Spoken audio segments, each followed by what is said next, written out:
So good morning, everyone.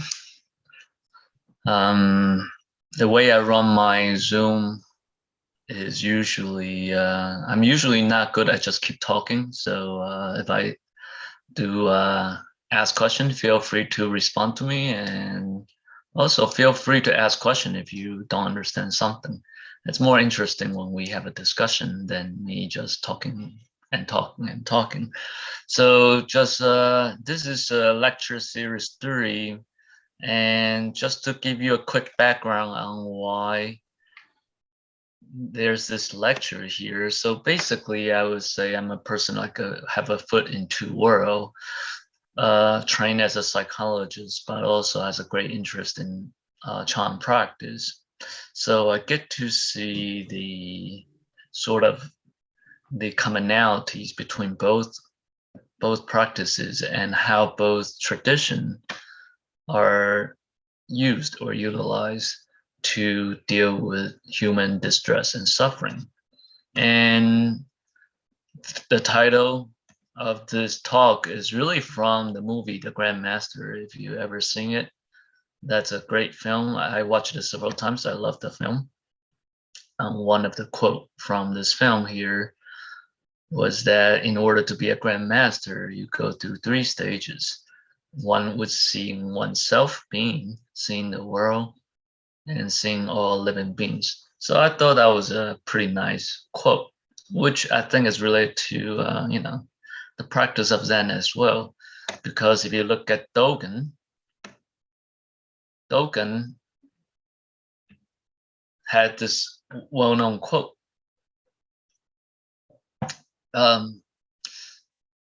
To study the way is to study the self, and to study the self is to forget the self, and to forget the self is to be enlightened by all things of the universe.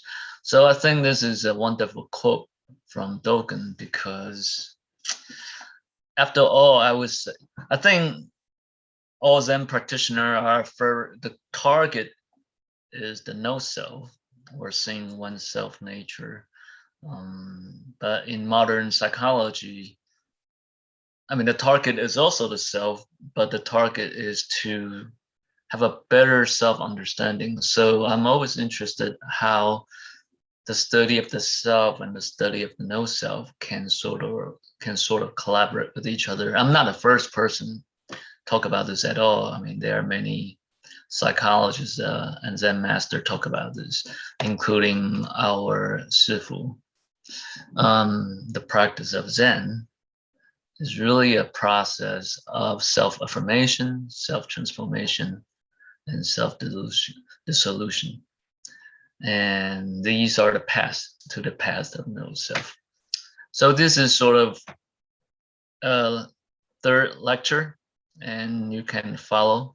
I guess now they record everything now, so feel free to just look up the last 2 videos. So this is just a quick intro. So the S word.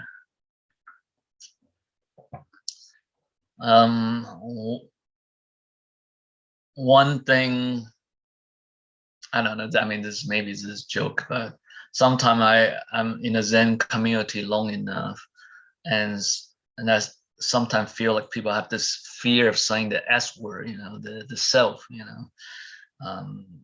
because we always have to carry this no self attitude here. And so we have to practice the path of no self, and we're keep seeking this self nature. So what is the self? This, I don't know. Any of you know what this is? Any clue, any idea?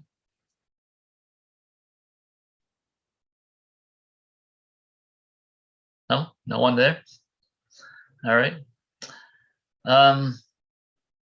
This is the a game from I guess if you live in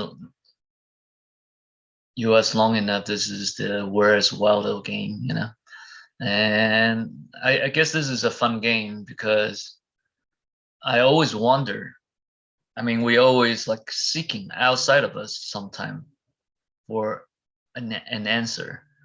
What is the self? Who am I?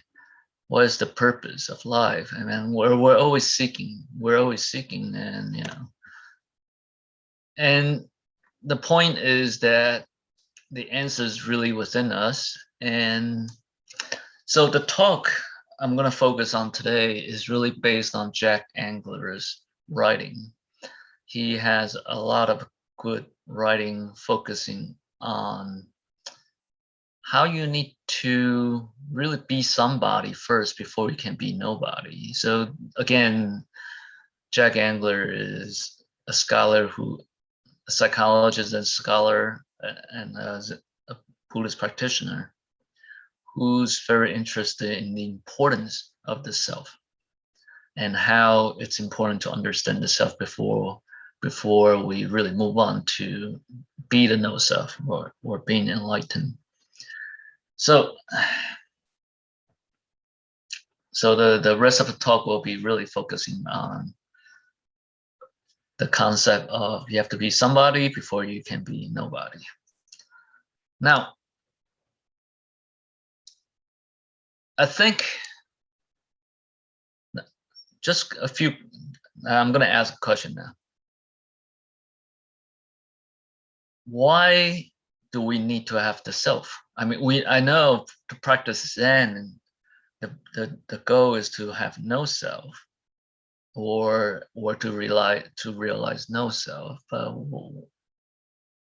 if no self is so important, why do we have the self to start with? And any comments? Anyone? Hello? Michael? Oh, sorry. Yeah. I think cool, you Michael. have to. Yeah. I'm Michael. Yeah. So sorry, my English is not so good. Okay, but I think I just hear Shifu message saying he said that just before you have to be the no self, you have to know yourself very well. Yeah. That's the basic, and you could upgrade and to be the no self. I think there is the procedure. Yeah. Okay. The procedure is to know yourself very well before you know the no self. Yeah. Well, that is the right track. That's the right idea. But I mean, I'm just wondering, how come we have this sense of self, right? Like, what is it? Like, what's the purpose of it? Like, why do you need to have the self? Yeah, Jasmine. Can I share my thoughts? Sure. I think when we are young, when we started when we started to at the very beginning, we're protected by our parents. We probably have more basic instincts of what we need. Mm-hmm. But when we enter a social life, we started to see a lot of behavior from the peers, their likes, dislikes, their comments. Mm-hmm. So we have a sense to to ask ourselves, so what do I think about this? Mm-hmm. So we need to anchor ourselves on some foreground first. Mm-hmm. That's why I think we really need to know ourselves first. That's a way to actually understand the world, understand everything around us. I think that's the beginning of knowing myself. That's how I start. Yeah, it's important to know the history, right? To know the upbringing, the context. Now, just curious, do you think other than human, do like the dog and cats, monkeys have the self? I think so too. Like we have a dog. Okay. When we have a young puppy, and he has a lot of. When he started in our family, he's only a few months old, and he likes to chew shoes. He likes to play naughty things. But then we set boundaries for him. So he started to learn and to adapt as well. Mm-hmm. And he knows that good behavior will be rewarded and a bad behavior will be punished. So I think he has a sense of self as well. I mean, I was just walking back home from the street, and then I see the dog owner dress up their dog in a Halloween costume. And you could tell the dog is not happy. The dog had that personality, you know, the dog had that look, you know, why you dress me up this way, you know. Right. It's uncomfortable. So they definitely know what they would like, what they want, and then what they don't want. Yeah, good. So good. I think this is a good question to think about. And I want to start a video just to show you what is the sort of maybe one possible explanation of why we would develop a self, or at least some sense of subjectivity. So let's take a look. And consciousness is perhaps the biggest riddle in nature. Stripped to its core meaning, consciousness is what allows us to be aware both of our surroundings and of our own inner state. But thinking about consciousness has this habit of taking us round in circles. We all intuitively know what consciousness is. It's this. It's what you're experiencing here, right now. But once we try to pinpoint just what exactly it is, it leaves us grasping at thin air. And not just us. Philosophers and scientists struggle to define consciousness. Different schools and ideas compete with one another, but no one has come close to figuring it out. It's unsettling to realize that we don't understand what makes us aware of ourselves and the world. In this fuzzy area, consciousness and intelligence are also related, although they are not the same. We'll talk in greater depth about theories of consciousness and intelligence in other videos. Like much of what makes us human, our consciousness is likely to have evolved from less complex forms as a product of evolution by natural selection. It has probably emerged from an immense several hundred million year sequence of countless microsteps that together make up a sort of gradient of consciousness. What was the first step on this path from the non-conscious to the basic consciousness that ultimately led to the convoluted consciousness we humans enjoy today?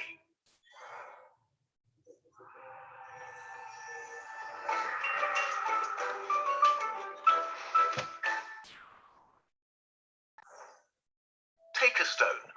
The consensus is that a stone is not conscious, though not everyone agrees even on this.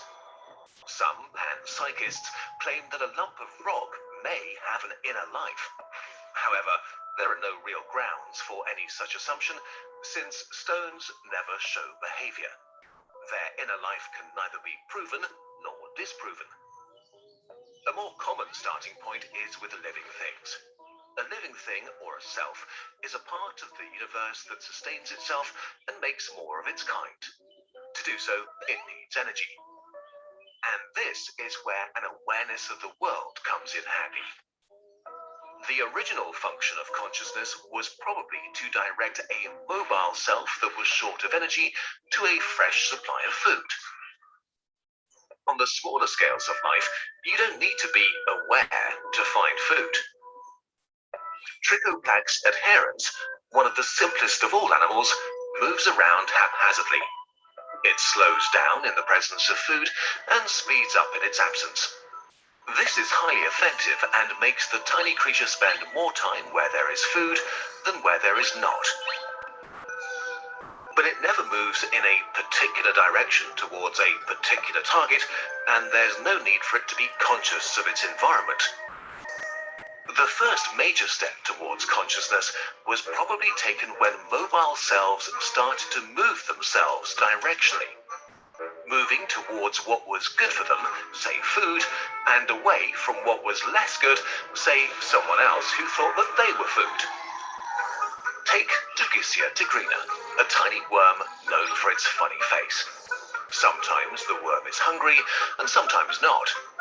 This means that when it moves, the worm self is not simply producing an automatic response to an external stimulus, but that its actions depend upon its inner physiological state, whether it's hungry or sated. When it's just eaten, the worm is less energetic, but when starved for a while, it will move itself in the direction of tasty things. It uses chemoreceptors on its head to smell its environment and guide it in the direction where the scent of food is strongest. After finding and eating a meal, our worm buddy heads back to a dark, sheltered spot to digest it in safety, until it's hungry again. But animals that blindly follow their sense of smell don't have a concrete objective in view. They still lack any sense of where they are heading. So the next step on the ladder of consciousness is to add some perception at a distance, like vision. Vision adds context and depth to our world. With vision comes a sense of the space we and our food exist in. It adds a whole new dimension to awareness and is a huge step towards more familiar consciousness. An optical apparatus like an eye enables us to visualize our goal and lock onto it. But even at this stage, the self is only able to pursue its food as long as it sees it. So the next logical step needs to happen on the inside. To visualize food in its absence, for example, a self needs to create some sort of inner representation of the world. Now an animal can continue looking for food even when it escapes its sensory range. Because of this inner representation of what is relevant in the world, it can remain focused on its food and its desire to get it. Our self now exists in a world it can get familiar with. The ability to remember things has emerged. Thanks to memory, animals can be distracted from a pursuit for a few seconds, but quickly continue their path afterwards. A related phenomenon is called object permanence. This describes our awareness that things continue to exist even when we can't see them. This cognitive skill is enjoyed by some mammals and birds, and perhaps other animals too. Human babies tend to develop this ability around the time they turn 8 months, while baby chickens show this ability within a day or two of being born. The capacity to remember a thing in its absence suggests at least a basic sense of time. A sense of time is a big step on the ladder of consciousness. It may also enable a self to look forward from the present moment and anticipate the future. Adult chickens, for example, are able to resist a meal put in front of them if they expect to receive a bigger meal as a prize for holding back for a while. This sort of delayed gratification means there is an ability to visualize a reward that only exists in the future, which can be quite a challenge even for adult humans. Western scrub jays are experts in delayed gratification. They show an even more elaborate sense of the future when they hide food in a cache to retrieve it at a later date. The scrub jays will even re-hide their food if they become aware that a potential thief has been watching them. This means that they know that there are other hungry selves out there who are aware and see the world from their own different perspective. Crafty scrub jays can sort of read the mind of their fellow birds. This ability to mind read is crucial for complex levels of consciousness. By putting yourself in the position of others, you can outsmart a rich competitor or empathize with a hungry friend. Language takes the ability to read minds and represent what is absent to a whole new level. Words enable us to construct hypotheses about the world, make detailed plans, and to communicate them with others. Words enable us to think about ourselves and our place in the universe, and even about our own consciousness, which is something we'll be doing more in future videos. So, what is the origin of our consciousness? It probably began as the directed motion of a hungry self towards a source of food, with the survival benefits this gave it over competitors that moved at random or not at all. It probably all started with the urge for more food. So even with the sophisticated consciousness that allows us to dream about space, build skyscrapers, or obsess about novels, it's not surprising that we can't stop thinking about where we'll get our next meal. Collectively, we've put so much thought and ingenuity into getting food that we can now just get our food to come to us with little conscious effort. This video is part 1 of a 3-part video series relating to big questions of life. Okay. So I don't know if you found this interesting or not, but what the purpose of this video is to propose one possible hypothesis of why we become aware of the sense of self, because there's a evolutionary need, right? I remember Jichen Foss actually talk about how everything that we do are related to two basic needs: food and sleep. Food and sleep. Everything we do eventually will related to those two things: food or sleep. So I guess this video is giving you sort of one scientific explanation of why we possibly need to have a reference point to maneuver in the world. And what is interesting in this video is to also show you how, in order to maneuver in the world, in order to pursue your food, you have to have the ability to create mental representation of what we see, So we have to sort of see the phenomena as things, as if. So this is an important point now, because this is related to one of the major topic in the middle path. And in Buddhism, one of the fundamental reason why we have ignorance, is that we tend to see things as in having intrinsic nature. Okay, so svabha. Again, one of the main source of our fundamental ignorance is we tend to see things as having intrinsic nature. Intrinsic nature, so let me re-explain this more. So what does intrinsic nature or svabha mean? It means that it's almost like we have this tendency to see the reality and make it into a thing. And not only we see the reality in a concrete manner, we thinify our experience. And it's as if phenomenon is always there and they exist independently. And we have this sort of habit of seeing things as having this absolute identity. So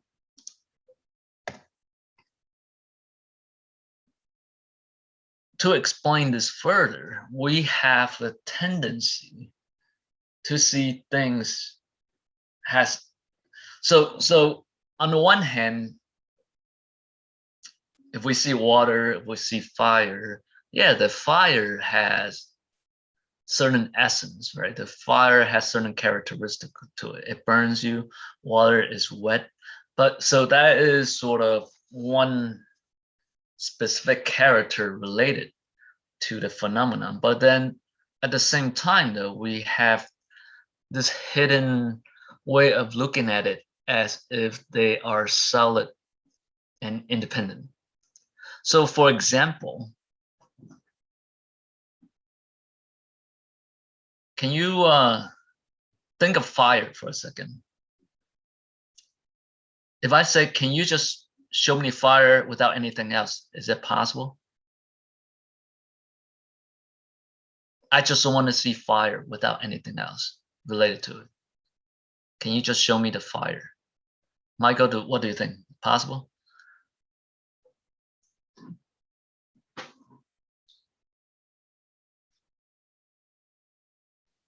Not so sure. Yeah, I just want to see fire and nothing else. Yeah, if you just want to see the fire, maybe I just you light up a lighter, right? Yeah, lighter. Yeah, but I say I don't want to see anything else. I don't want to see the lighter. I just want to see fire. Is that possible? No, not possible. It's not possible, right? Anna, it's not possible, right? The existence of fire is depending on things that's not fire. right? Yes. Fire is made up by everything that's not the fire. But then, you know, in our head, we see fire as if it's a thing that can exist on its own. You understand? That is a mental habit that we have, right? And so, of course, when we're talking about it, we're like, oh yeah, that's right. But that's the way we kind of relate to our world. The reality is always moving. The reality is like a flux. It's always moving. But then we have this tendency to rarefy, to see the constancy in this moving reality.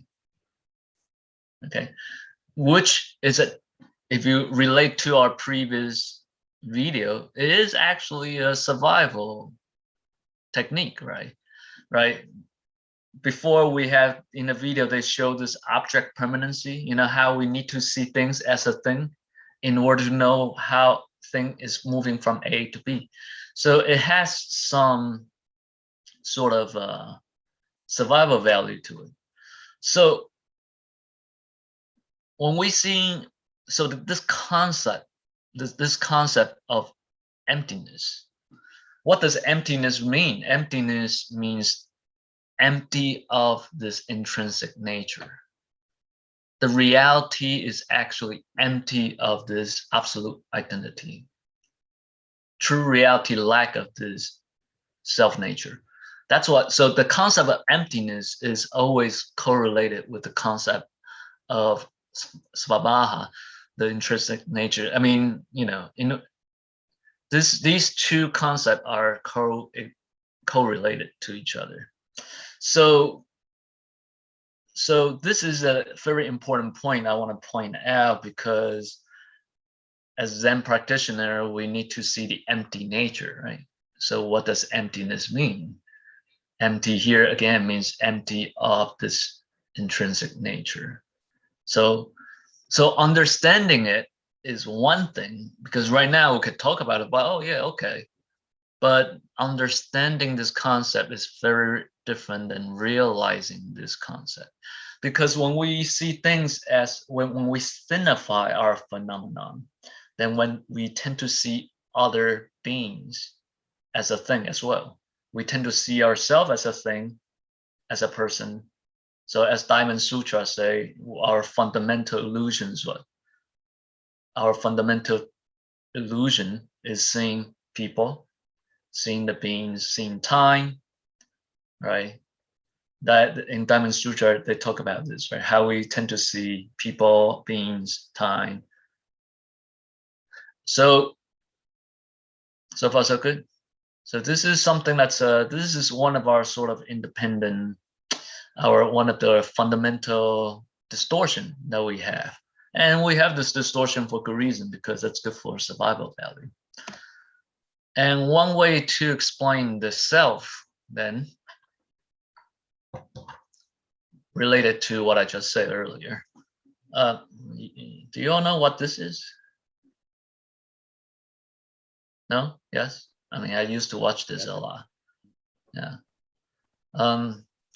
The way to think of a person, the way to think ourselves is almost like this a little bit. You know, we have the physical, so this is like a famous robot in Japanese cartoon. And, you know, as kids, we watch this all the time. And so our personality is sort of like this robot, you know, like when we think of ourselves, like when I think of Peter, it's sort of like this robot. My physical body, my sort of personality traits, my heart wiring is sort of like the body of this robot, this physical body of the robot. The stories about myself, the way I feel about myself, the narrative I have about myself as Peter, you know, Peter is this person, sort of like the blueprint of this robot. And then, even more subtle, is that within this robot, there's someone who's operating the robot. There's someone living inside this robot who's operating the robot. So that's how we feel about the sense of self, right? That's the sense of self I'm talking about. Yeah, I have my personality, I have my body, but there's something within me that's the real me. And that real me is constant. Sort of like how, well, if you ever watch this cartoon, the way this robot is operated is first you have this little plane that landed on the top of the head, and within the plane there's this little person living in the plane. So you know how the way we operate in this world, it's almost like we secretly believe there's a real me within us. That sense, that's me, is constant. And if we're gonna go reincarnation, it's almost like this driver is the same, but he's just going to different robot and drive a different robot. Right, the way people imagine when they reincarnation, for example, it's like, okay, there's a self that's reincarnating. There's a constant self that's going from one place to another place, right? And so this intrinsic I guess this person here almost represents sort of the intrinsic nature of ourself. So again, I'm just talking about sort of what's the common or the default way of thinking that we all will experience, right? This subjective self within us that's operating in the world, just like how we maneuver a robot around. Just a metaphor. We're not really robot, okay? Okay. So you know how, so in our Chan tradition, we need, one way to help us seeing the empty nature of the self is by practicing silent illumination. What's silence? According to Sifu, silent means what? Non-self attachment, right? But in order to have this non-self attachment, you need to illuminate the self in order to silence the self, right? Right. So silent illumination. In order to silence X, Y, Z, you need to illuminate X, Y, and Z. Right. That makes sense, right? So they kind of have to work together. So to appreciate no self, you really need to know what the self we're talking about, right? On the most obvious level, the self is me, but then there's my personality, my chemistry, my persona. And then there's this deep sense of something that's constant within us. And that's the svabha I was talking about. There's this intrinsic nature within us that's not changing, an absolute identity. So we need to bring that out to see that is also empty. So I haven't get to Jack Angler's talk yet, but Jack Angler is someone who talked a lot about the importance of being somebody as well as being nobody, meaning that it's important to have a healthy self in the path of Buddhist practice. So why is having a healthy self important? One, they actually take, I guess thinking of healthy self as what? Good mental health. In order to practice Zen or Chan or Buddhism, having a healthy mind and healthy body are very important. I mean, just by default, right? And to have a healthy self is important for practice any spiritual practice, really. Because in order to practice, you need to have certain ego strength, right? Our self has to be healthy enough to, for example, to practice our meditation every day, to follow the precept every day. You need to have certain mental health capacity to do that. So it's important to take care of yourself. And also, it's also important that sometimes when people practice Buddhism, they feel that if you have a misunderstanding of what Buddhist practice do, you may think that Buddhist practice allow you to skip some normal thing that we all need to develop. So to rephrase what I just say, in order to be a healthy person, there are certain developmental tasks that we need to develop and experience. You know, to be a healthy person means what? You have this ability to love somebody, you have the ability to work, you know, you have the ability to form relationship with others. A misunderstanding of Buddhist practice may make people think they can skip those healthy development. So for example, you may have people think that, yeah, because I'm practice Buddhism now, so I don't need to struggle to find out who I am, or I don't need to find out what my desires are, what my needs are, what my responsibility are, and how am I relating to others, what I could or should do with my life. I think I'm not sure in is this in the other Buddhist school, but at least in the Buddhist tradition I grew up with, there's an old saying that before you become the Buddha, you need to be a person first. You know, like before you become the Buddha, you learn to be a good person. Yeah, very important, very important. You don't just skip the person part and become the Buddha right away. Okay, so the point of the importance of knowing yourself is so we don't misapply Buddhist teaching, right? Because sometimes if you misapply the Buddhist teaching, when we have this concept, oh, if I become enlightened, then everything is solved. That could be problematic, especially when you didn't take care of your sense of self. This enlightenment ideal may become an ego booster, make you become even more narcissistic instead of taking care of the problems that you need to deal with within your self and personality. So there's really no way to practice Dharma without facing the problems in our own character structure. Okay, so this is something that's very important.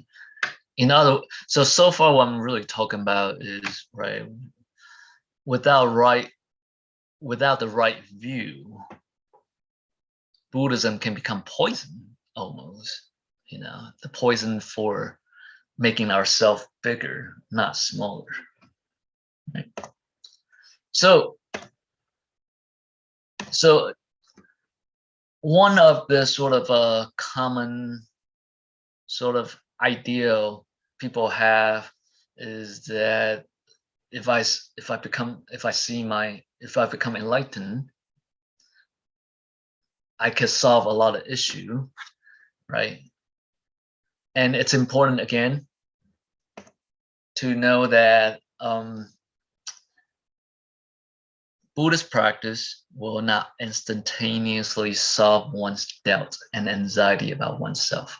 If anything, a good Buddhist practice is to help you to face your doubts and anxiety about yourself.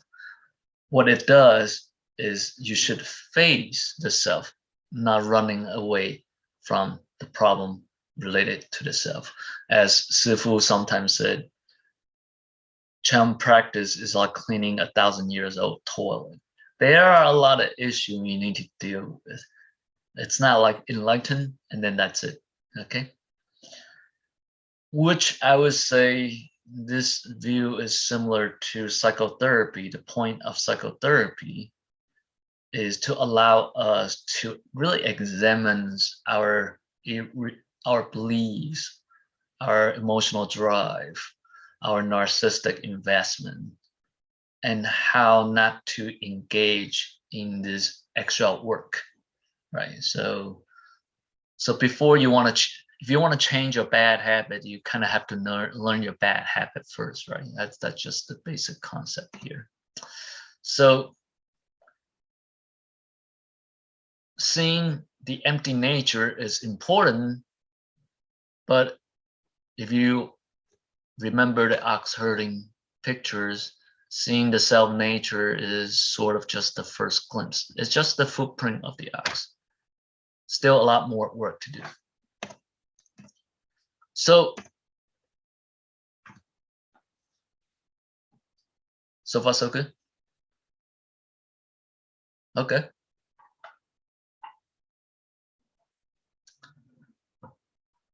So again, I think, okay, someone have question? Masu? Yes. Hello, Thank you. Masu? Hello, thank you. My question is that when we want to develop a healthy self, are we not taking this personality as our true self? For example, my desire, my needs are just conditioned on me by society, by my culture, by my parents, by my childhood, or anything. But these desires, abilities, personality are not real me. I should not take them as me. Myself is not the whole my true self, because it's a conditioned phenomena. I can take them as not me. Maybe myself can be very not healthy at all, but it's not actual me. It's just conditioned upon me. And changing that may be difficult. That's correct. But before you get to that's not me, I think what we need to do is get to know more about it. Right? You really need, in order to free from it, you actually have to study it. That makes sense, right? It's like, yeah, I know it's, it's like, I know that's not me. That's just a concept.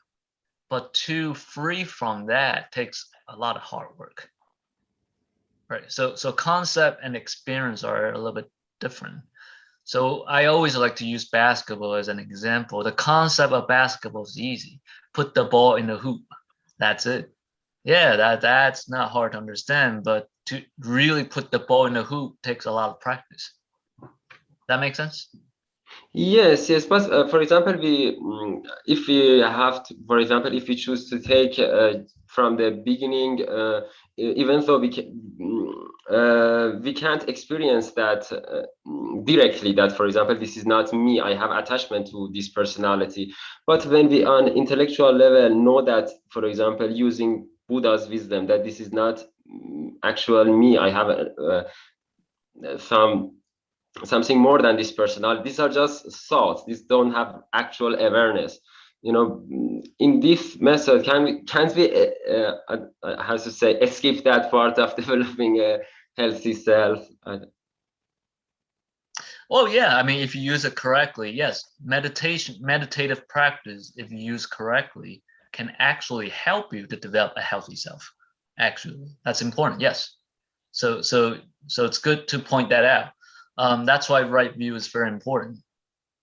Like right now, I'm really talking about how people don't have the right view and use, for example, meditation to escape from problem instead of engaging problems. Make sense? Yes, thank you. No problem. Okay. So I mean, of course, enlightenment is important, but it's also important that we should pay attention to a lot of our in order to be a good person, there are a lot of developmental tasks we need to pay attention to, because if we don't pay attention, if we're not clear about our own sort of strengths and weaknesses, it can be problematic. And we see that in the Western Buddhism community sometimes, how a Buddhist teacher, Zen teacher, is supposed to be having some spiritual breakthrough, become seeing the self nature, yet at the same time they end up sleeping with their students. We see that sometime in the newspaper. So it is important to take care and understand our own personality, so we may not sort of use a spiritual bypassing, the idea of using Dharma as a way to escape from this self-development. So, and I would say, and just to make it more interesting, I would say majority of the time, when we have distress, it's always related to relationships. It's always related to relationships. So to understanding, so one aspect of the self that you need to sort of really study and investigate is not just how you view yourself, but also how you relate to others. Studying your relationship with another person is as important, right? How do I relate to people? How do I tend to see other people, right? This is something that's and what kind of vibe do I give to people? These are all sort of important questions that we should pay attention to. Okay, and sometimes this kind of relationship thing is harder to uncover by sitting meditation. Like when you're sitting there by yourself, it's harder to figure out this kind of relational issues. A more important thing is when we meditate, we cultivate this awareness, this sharp awareness, which will allow us to observe our relationship with others. So, although I'm talking about how it's important to have the self before to know self, I don't want you to think there's a stages either. Reality has no stages, okay? I mean, this is our just sort of, this linear kind of that developmental model is just sort of one, what's the word? It's just one model that helps us to understand the importance and the relationship between self and non-self. So it's important to have a healthy understanding, but of self to know self, but also we don't want to like fall into the trap of sort of like, okay, it's important to do A, then B, then C. Because we may, when we are too rigid with the model, we may end up sort of paying so much attention to the goal, but not the process. So instead of thinking sort of from A to B to C, I would say that try to think of spiritual practice is something that's multiple determined. Like, you know, on one hand, we cultivate our spiritual understanding, our spiritual self, but on the other hand, we can also work on our developmental self, the ordinary self, right? We work on our relationship with people, but we're also working on our ability to relate to our mind in a different manner. So just to sum up, here are just some of the common issues that, you know, Engler had observed where people sometimes may use the Buddhist practice in a less healthy way. So it's important, again, so I'm always going to go back to right view. So the point of my talk today is really, you know, have the right view so we can avoid using the Dharma to make the self bigger, right? The whole point of practicing the Dharma is to make ourselves smaller, to know self, or to transcend the self. But with the wrong view, you actually make the problem worse. So here are just some of the, you know, common problem that people may have, you know, such as pursue this narcissistic perfection. You know, Buddhism actually make me become even more perfect. Right? There's this need to see oneself as perfect. I'm just pull it all out, so I don't need to go one by one. Sometimes people you know, it's funny in a retreat, you know, when we practice silent illumination, you know, sometimes Sifu has the joke that people, when they see the time to do chores, they practice silent illumination, you know, silent away the chores, you know, like avoid responsibility and keep sitting. So we want to be careful of using Zen practice to like avoid responsibility or to rationalize our fear of being close to people, intimacy, or use Zen practice to suppress our unwanted conflicted feelings, or sometimes we have this secret agenda of the need to see ourselves as imperfect, so we kind of sort of use it as a way to punish ourselves. Sometimes we use practice to escape our internal experience, or sometimes we devalue our reason, intellect, or sometimes we use practice to escape from grief. So I would sum up, I mean, of course, I'm giving you a lot of scary examples. I'm not saying these are what you're doing here, but I mean, just keep our eye open. And I would sum up with what Sifu really said, though, is that, I mean, the key point of practicing, one of the key thing about practicing Zen is really to face it, accept it, deal with it, and let it go. So this face it part is actually crucial. We need to sort of face or expose what we don't know, and face the feeling and idea and thoughts that we don't like, So this is sort of a sort of beginning step, to face it, to expose it. All right, so I think I would end here today with Q&A. Any question or any feeling about the topics of today?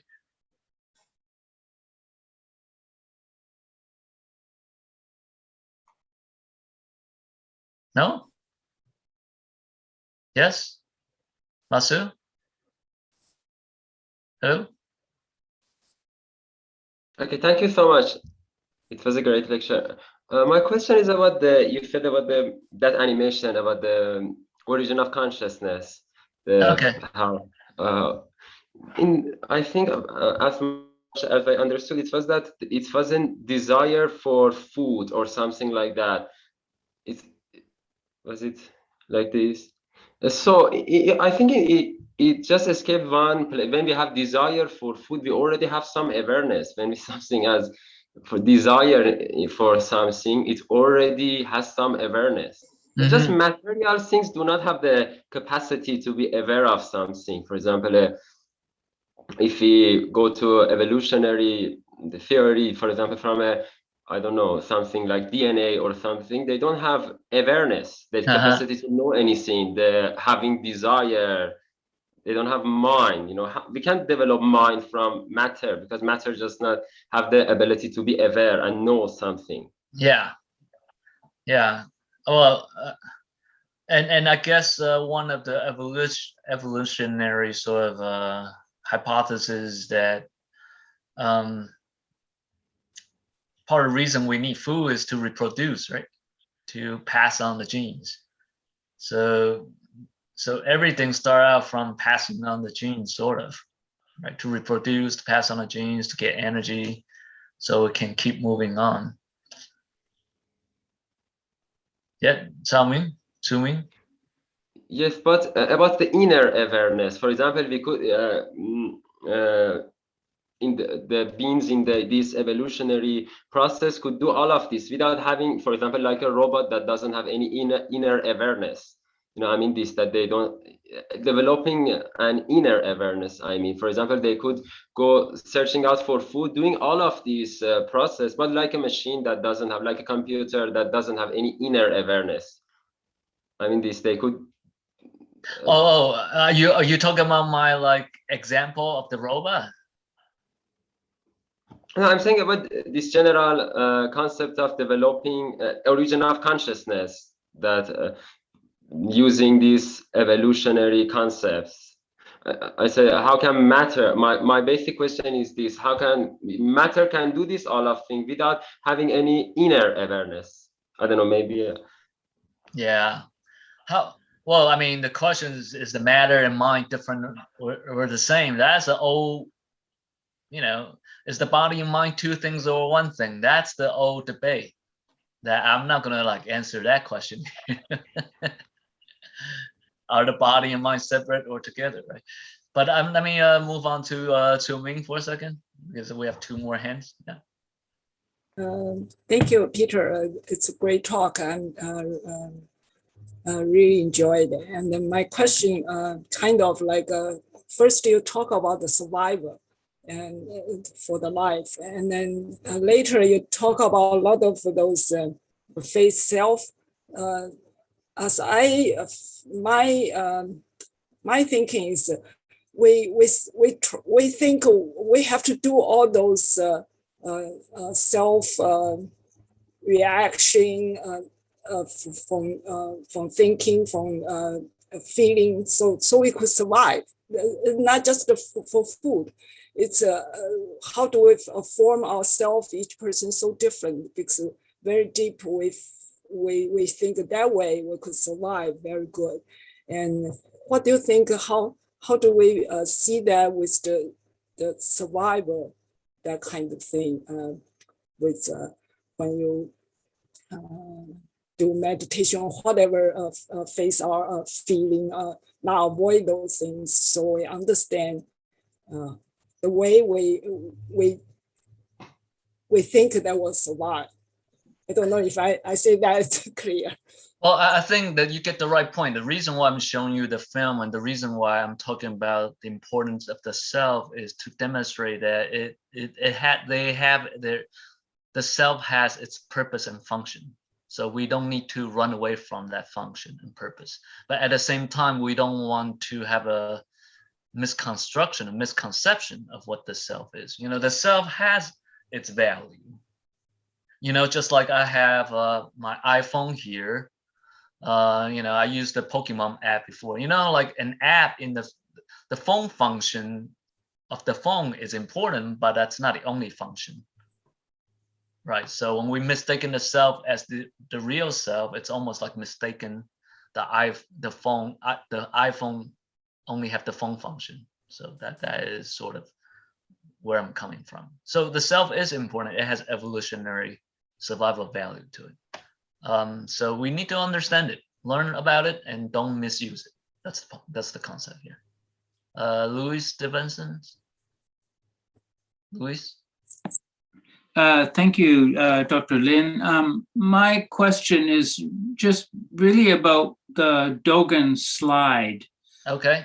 And what I kind of missed the very last part of what he said. So the part that I missed is after, to be enlightened by all things of the universe is to cast off the body and mind of all. For self and others. So the whole point so it's really talking about how the most important point of Zen practice is to deliver all sentient beings. Yes. Yeah, that is the point. Yeah. So let self and others drop the body and mind. So that's the point of the last sentence. Okay. Yeah, it was just that I was going through that, and I'd read a couple of different versions. Ah, okay. Yeah.